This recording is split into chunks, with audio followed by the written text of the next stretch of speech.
என் குடும்ப உறவுகள் அனைவருக்கும் வணக்கம். நண்பர்களே, சமூக ஊடகமான யூடியூப் தளங்களை தவறாக பயன்படுத்தி மக்களை மிகுந்த மன அழுத்தத்தில் ஏற்படுத்தி தவறான செயல்களை செய்யும் அளவுக்கு தூண்டுகிறார் அசோக் ஸ்ரீநிதி மற்றும் அவருடன் இருக்கும் சில கைக்கூலிகள். இந்த காணொளியில் அவங்க யார் யார், அவங்க என்ன பண்ணுறாங்கங்கிறத நம்ம தெளிவாக பார்ப்போம். முதல்ல கௌதம் மணி. மைவி3 பற்றி ஒரு அடிப்படை அறிவு கூட இல்லாமல் வியூஸ் வேணும் அப்படிங்கிறதுக்காக கண்டபடி பேசுகிற ஆள்களில் இவர் தான் முதல் இடம். இந்த கௌதம் மணி பார்த்தீங்க அப்படின்னா, இவர் ஆரம்பத்திலேருந்து போட்ட காணொளி எல்லாமே வந்து பார்த்தீங்க அப்படின்னா குறைஞ்ச வியூஸ், அதாவது 100 கூட தொடாத ஒவ்வொரு வீடியோவுக்கும் வியூஸ் போயிட்டு இருந்துச்சு. என்னைக்கு மைவி3 பற்றி இவர் ஃபஸ்ட்டு பேச ஆரம்பித்தாரோ அப்போ இவருக்கு வியூஸ் அதிகமாக போச்சு. அதை பயன்படுத்தி மைவி3 பற்றி பேசினா வியூஸ் அதிகமாக போகும், இதையே பயன்படுத்தி அதிக வியூஸ் வாங்கலாம், நல்லதாக போட்டால் வியூஸ் வரமாட்டேங்குது, எனவே மைவி3 பற்றி தப்பாக பேசுவோம், தப்பாக வீடியோ போடுவோம்னு சொல்லிட்டு ஒவ்வொரு வீடியோவும் மைவி3 பற்றி தப்பாகவே போட்டு வந்தார் இந்த கௌதம் மணி. அதுக்கப்புறம் ஒரு படி மேலே போய் ஃபோன் மூலயமா அசோக் ஸ்ரீநிதிக்கு கால் பண்ணி ஃபோன் பேசுகிறத ரெக்கார்ட் பண்ணி அவரோட யூடியூப் சேனலில் போட்டார்.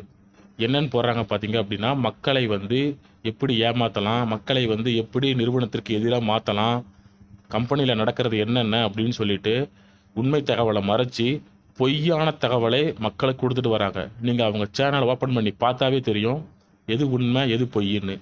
வெறும் வியூஸ்க்காக இந்த ஆள் வெறும் வியூஸ்க்காக என்ன வேணால் சொல்லுவான். அந்த மாதிரி போயிட்டுருக்குது இப்போ அவரோட யூடியூப் சேனலில்.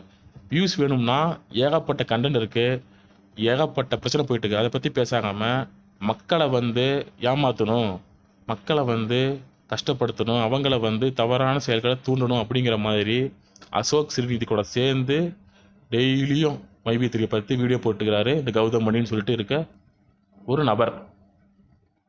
அடுத்த நபர் உளுந்தூர்பேட்டையில் வசித்து வரும் தேவா அவர்கள். இவரோட யூடியூப் சேனல்களில் சமூகத்தில் நடக்கிற பிரச்சனையை பற்றி மக்களுக்கு ஒரு அவேர்னஸாக எடுத்து பேசுவார். நல்ல மனுஷன் அப்படின்னு பார்த்தா இவர் ஒரு துரோகி. ஆமாங்க, இவர் வந்து மைவி3 ஜாயின் பண்ணி போட்ட காசை எடுத்துட்டு அவங்க குடும்பத்தில் அவங்க தங்கச்சி சேர்த்து விட்ருக்காரு, அவங்க ஊர்லேயும் சில பேர் சேர்த்து விட்ருக்காரு. மைவி3 கம்பெனியில் இருந்துக்கிட்டு துரோகம் பண்ணதில் இவருக்கு முக்கிய பங்கு இருக்குது. அசோக் ஸ்ரீநிதியும் இவரும் ஒரு அரசியல் கட்சியை சார்ந்தவங்க, அதை மட்டுமே இவர் 2 பேருக்குங்கிற ஒற்றுமை, அதுதான் இவரை வந்து மைவி3க்கு எதிராக திருப்பினதுக்கு காரணமும். அசோக் ஸ்ரீநிதி கூட இவர் ஒரு கால் பேசியிருக்காரு. அந்த கால் ரெக்கார்ட் பண்ணி அவரோட யூடியூப் சேனலையும் போட்டிருக்காங்க. ஆனால் அந்த கால் ரெக்கார்ட் ஆகிறதுக்கு முன்னாடி ஒரு சில வார்த்தைகள் இவங்க 2 பேரும் பேசியிருக்காங்க. அதை வந்து கட் பண்ணிட்டு தான் மீதியை வந்து இவங்க யூடியூப் சேனலில் போட்டிருக்காங்க. இப்போது தேவா அவர்கள் போடுற ஒவ்வொரு வீடியோவும் பார்த்தீங்க அப்படின்னா, கம்பெனியில் பணம் இல்லை, கம்பெனி இழுத்து மூடிட்டு போயிடுவாங்க, கம்பெனி இனிமேல் பணம் தராது, உங்களை வந்து ஏமாற்ற போகுது அப்படின்னு சொல்லி இவருக்கு எல்லாம் தெரிஞ்ச மாதிரி வீடியோ போடுறாரு. ஒவ்வொரு வீடியோவிலையும் நீங்கள் கம்ப்ளைண்ட் கொடுங்க, நாங்கள் உங்கள் பணத்தை வாங்கித்தரோம், நீங்கள் கம்ப்ளைண்ட் கொடுங்க, உங்கள் பணத்தை வாங்கித்தரோம் அப்படின்னு சொல்லியே பேசுகிறாரே தவிர கம்பெனியில் என்ன நடக்குது ஏது நடக்குது ஒரு தகவலும் தெரியாமல் இவர் போடுற வீடியோ ஒவ்வொன்றும் அசோக் ஸ்ரீநிதி கூட சேர்ந்துட்டு கம்பெனிக்கு எதிராக மக்களை திருப்பி கம்பெனிக்கு எதிராக வழக்கு கொடுக்கணும் அப்படின்னு சொல்லிட்டு இவர் வீடியோ போட்டு இருக்காரு. கம்பெனியில் இருந்துட்டு சம்பாதிக்கும் போது சம்பாரிச்சுட்டு அந்த கம்பெனிக்கு எப்படி துரோகம் செய்ய தோணுதுன்னு தெரியல. நம்ம பார்க்க போகிறவர் விஜய் ஹிருத்திக். இவர் அடிக்கடி வீடியோவில் கையை முறுக்கி காட்டுறாரு, அது ஏன்னு தான் புரியலை. இவர் போடுற ஒவ்வொரு வீடியோவிலையும் சமூகத்தில் நடக்கிற பிரச்சனையை பற்றி பேசி வீடியோ போடுறாரு.